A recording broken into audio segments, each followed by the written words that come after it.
साहिवाल से executive editor Pakistan Malik Imran Sagla की report के मुताबिक Sahiwal fruit and vegetable association Sahiwal registered के senior vice president Malik Imran Sagla का म्यूनसिपल कॉर्पोरेशन ऑफिस में मजदूर रेडी बानों के तहफ़्फ़ुज़ात के हवाले से रेगुलेशन ऑफिसर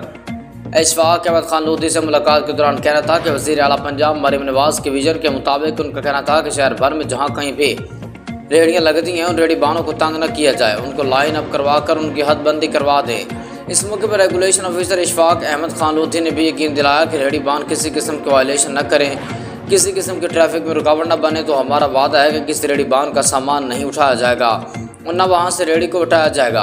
और रेहड़ी बान अपने इर्द गिर्द सफाई का खास ख्याल रखें, कूड़ा क्रिकेट मखसूस जगह पर फेंकें, अपनी रेडियो पर डस्टबिन या टोकरी वगैरह लाजमी रखें। इंशाल्लाह हम fruit and vegetable association Sahiwal